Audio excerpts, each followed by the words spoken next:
Hello friends, আজ আমি জানাবো আপনাদের হার্ড ডিস্ক সম্পর্কে। হার্ড ডিস্ক কী?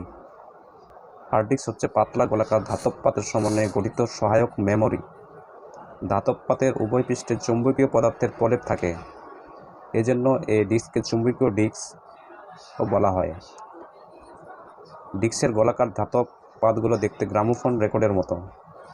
গোলাকার ধাতব পাতগুলো একটির উপর একটি স্তরে বসানো থাকে। পাতগুলোর পৃষ্ঠে অনেকগুলো এককেন্দ্রিক বৃত্তে ডেটা সংরক্ষণ করা হয়। এসব বৃত্তকে ট্র্যাক বলা হয়। প্রতিটি বৃত্তকে কয়েকটি সমান ভাগে ভাগ করা হয়।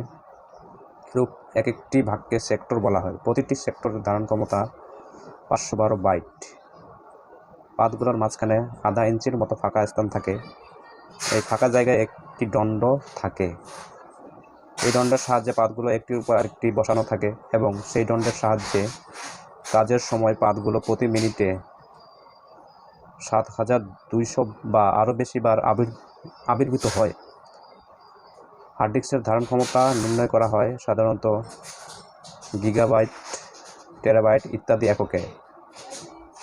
সাধারণত বাজারে 20 জিবি থেকে 500 জিবি ধারণ ক্ষমতা সম্পন্ন হার্ড ডিস্ক প্রচলিত আছে। 8 টিবি ধারণ ক্ষমতা সম্পন্ন হার্ড ডিস্ক এখন বাজারে পাওয়া যায়। সিগেট তোশিবা বিশ্বের শীর্ষস্থানীয় হার্ড ডিস্ক ড্রাইভ নির্মাতা প্রতিষ্ঠান। হার্ড ডিস্ক পার্সোনাল কম্পিউটারের জনপ্রিয় ও বেশি ব্যবহৃত স্টোরেজ ডিভাইস। হার্ড ডিস্কে রাখা তথ্যসমূহ সহজে নষ্ট হয় না, এই জন্য প্রয়োজনীয় সকল প্যাকেজ এবং গুরুত্বপূর্ণ তথ্যসমূহ হার্ড ডিস্কে রাখা হয়।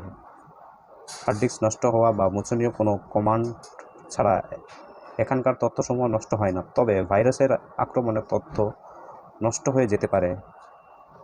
তাই ভাইরাস থেকে সতর্ক থাকলে হার্ড ডিস্কের তথ্য হারাবার ভয় থাকে না।